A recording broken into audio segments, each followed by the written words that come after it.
நமஸ்காரம்.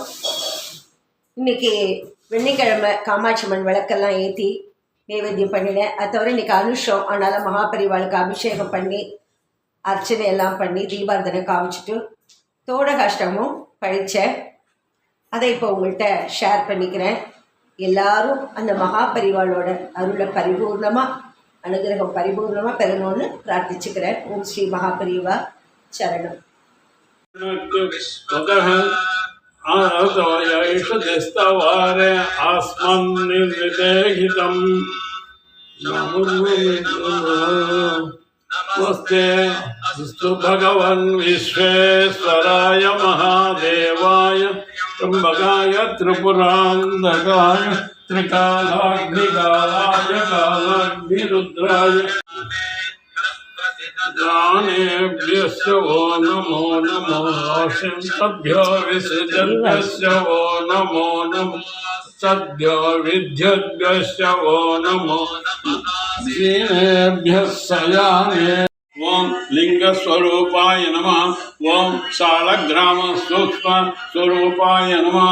ओम शृंगेरी द्वारकादि चतुर्मठ समदृष्टाय नमः।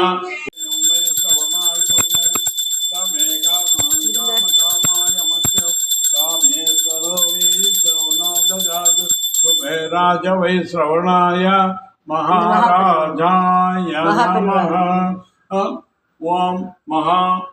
ओम तत्पुरुषाय विद्महे महासेनाय धीमहि तन्नो षण्मुखः प्रचोदयात्।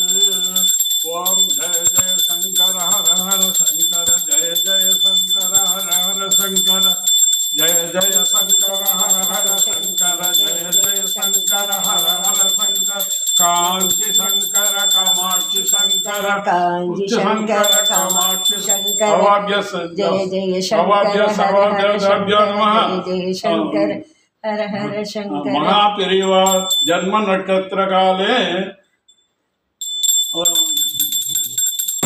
तोटकाष्टकम् विदिताखिल शास्त्र सुधा जलदे महितोपनिषत् कथितार्थनिधे हृदये कलये विमलं चरणं भवशङ्कर देशिक मे शरणं।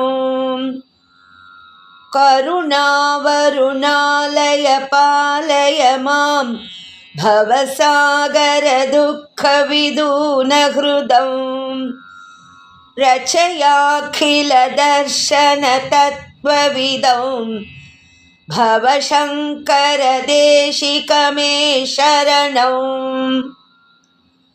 भवता जनता सुहिता भविता निजबोध विचारण चारुमते कलयेश्वर जीव विवेक विदौ भवशङ्कर देशिक मे शरणं। भव एव भवानिति मे नितरां समजायत चेतसि कौतुकितां मम वारय मोह महाजलधिं भवशङ्कर देशिक मे शरणं। सुकृते अधिकृते बहुधा भवतो भविता समदर्शनलालसताम् अतिदीनमिमं परिपालय मां भवशङ्कर देशिक मे शरणं।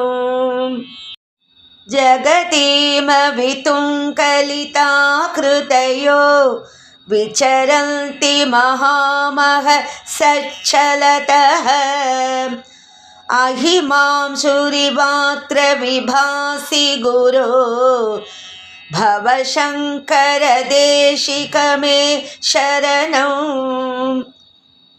गुरुपुङ्गव पुङ्गवकेतनते समतामयतां नहि कोऽपि सुधीः शरणागत वत्सल तत्त्वनिधे भवशङ्कर देशिक मे शरणं विदितान मया विशदैककला न च किञ्चन काञ्चनमस्ति गुरो द्रुतमेव विधेहि कृपां सहजां भवशङ्कर देशिक मे शरणं भवशङ्कर देशिक मे शरणं भवशङ्कर देशिक मे शरणं हर हर शङ्कर जय जय शङ्कर हर हर शङ्कर जय जय शङ्कर. ओम श्री महापरिवा चरणं. नमस्कारं.